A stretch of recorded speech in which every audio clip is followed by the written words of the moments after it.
Greetings, everybody. This is Harmony speaking. April 1st, April Fool's Day, which is kind of ironic that you probably heard today. Oh, by the way, my headset broke. I apologize. I'm just using my speakerphone, so hopefully you can hear me okay. I need to order a new one. But anyway, I think it's interesting. You probably heard today that we blasted off to go to the moon. We're not going to land on it. We're going to take a 10-day trip to the moon, go around the dark side. It's called Artemis 2, which in Greek basically sums up to being safe, which I thought is interesting. I'll touch on that in a minute. But the cover, I call it the cover story, is that it's to test our deep space technology. We plan on going to the moon. What did they say, 2028? I forgot. We plan on going to the moon and landing on the moon. So it's to test that technology. It's also to test the technology for future Mars missions. So that's the story. I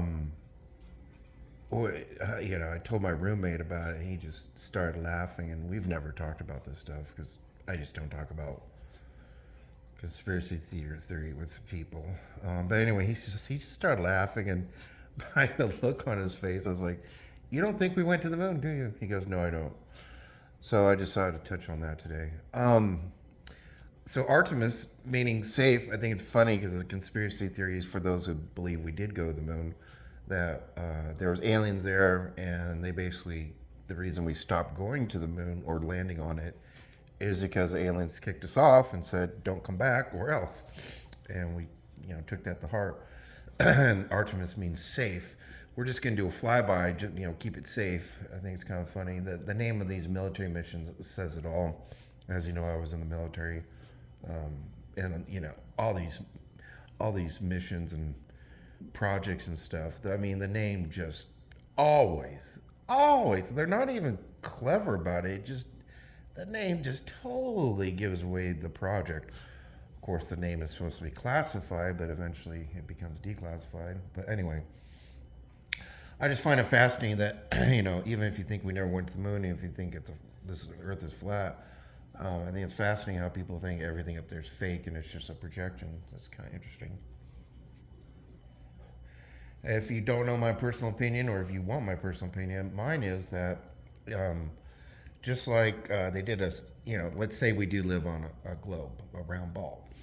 They did a survey of Kansas, and it's flatter than a pancake. So you have a huge, gigantic, Kansas is pretty big.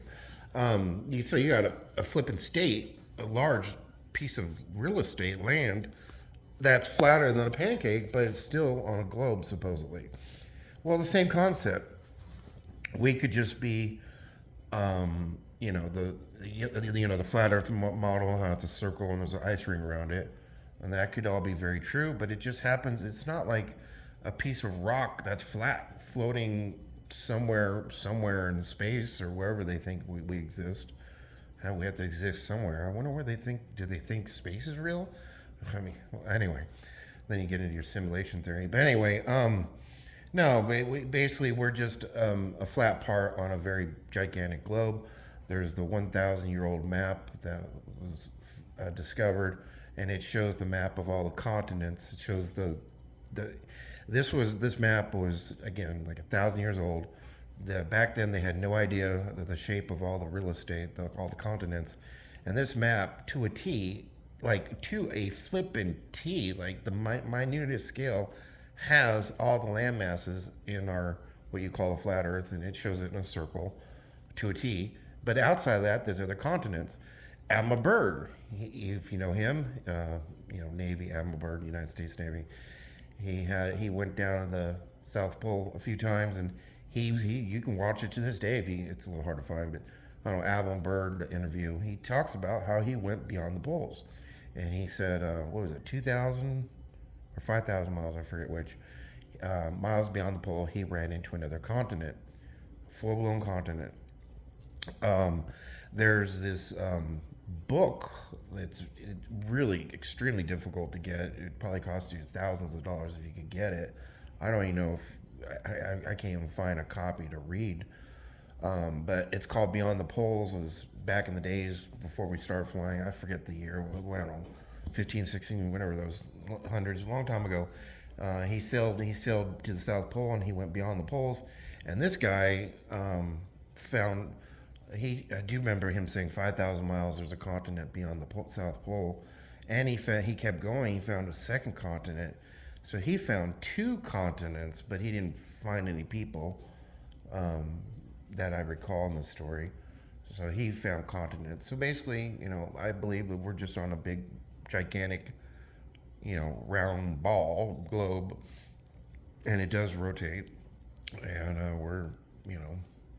Anyway, and then there's also this guy. Is his name Bob Dole? No, they're not Bob Dole. I don't know. I forget. I'm so bad with names. But anyway, this guy, he's a famous, world-renowned researcher. NASA hired him. They built him a lab, telescopes, the whole 9 yards, all this specialized equipment to study the sun decades ago. I think he spent like 3 years studying it. And then when he came to his conclusions, all of a sudden he was fired. The place was turned, shut down. Later, he received death threats because he had the most advanced equipment in the world at this time, hired by NASA. He's got all the right tools. He came to the conclusion that the sun does not emit any light at all, and that the sun is not fission or fusion. It's not anything like they've described it. He basically said it's like a black hole, or not a black hole. He said he came to the conclusion that the sun is a portal, and it's a portal that can take you to other places in the universe. Was his conclusion. He came to the conclusion that it was only 4,000 miles up in the air, not what do they say, trillions or 90? I don't know. I forgot how far the sun is. Terrible with my facts today. I should have looked it up before I started babbling. But anyway, it's not really far away like he said. Everybody says it is. He's like, it's only 4,000 miles up. It doesn't emit any light. He said, a matter of fact, no stars, no suns anywhere in the universe emit any light, and the universe is completely black. It's dark. He says what happens is that because of the atmosphere of the Earth, that when the what we call light, when it leaves the sun or a planet or whatever, when that light hits the Earth's atmosphere, or that then turns it into visible light. And without an atmosphere, you cannot see the light. So in order to see stars, planets, universes, galaxies, you have to have an atmosphere. And that's the only reason why we can see what's out there, is because we have an atmosphere. And that's what explains why, supposedly when we went to the moon, everybody was freaking out. There's no stars. There's no stars. Of course, NASA's explanation was, well, just like you don't see stars in the daytime on Earth, because there's so much light being emitted off the moon's surface, you can't see any stars. Which is kind of just a bunch of BS. And the reason is because you can watch the interview to this day when the three astronauts who supposedly went to the moon and landed on it, Neil Armstrong, etc., when they were being interviewed, I mean, these guys, you can look at their faces, they look terrified. They look scared to death. I mean, I've actually, unfortunately, been involved in a terrorist attack in the Mediterranean Sea in Greece off of Athens. I've seen, the boat blow up with C4, the center part of the boat. I saw people getting shot with machine guns. It's just like Private Ryan when the guts are coming out. Very realistic movie. So I've seen terror in people's eyes. There's just this look. And these people have that look. These astronauts have that look. And one of during the interview, I think it was Neil Armstrong, he's like, just for practice, I pulled out my, what's that thing that the handheld device that they used back in the days when they sailed, and they could, it tells you the angles of the stars, and they could chart the stars, and you could sail a boat and chart the stars with this handheld device. And he said that he used this just for shits and giggles for practice. Excuse my language. Out there, and then immediately the other guy who didn't land on who didn't go to the moon, he was on the capsule the whole time. He immediately said, "I never saw any stars." He just blurted it out. Neil Armstrong was telling a story, so he was navigating with the stars, and this guy immediately goes, "I didn't see any stars." Like, what the heck are you talking about, dude? There was no stars up there. Which goes along with this researcher's conclusion that you have to have an Earth's atmosphere to see light. So, so there were no stars because there's no atmosphere in space. So anyway.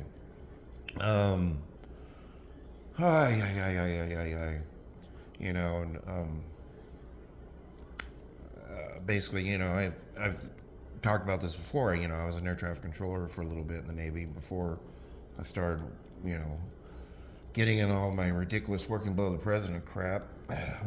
Anyway, the funny thing is, the air traffic controller is the most stressful job in the world. But I'm telling you, when I was reading the CIA classified worldwide intelligence report, same report the president gets, it's a daily report he gets every day. I've read the same damn report, and that alone just was more stressful than being an air traffic controller. Learning about what's really going on in the world, I didn't know what panic attacks were or anxiety or anything, and I was having panic attacks. I was waking up. My wife at the time waking me up. We're like, what's wrong with you? You're sweating to death. It looked like someone took a gallon, maybe 2 gallons of water and just poured it all over me in bed. I was soaked. The bed was soaked.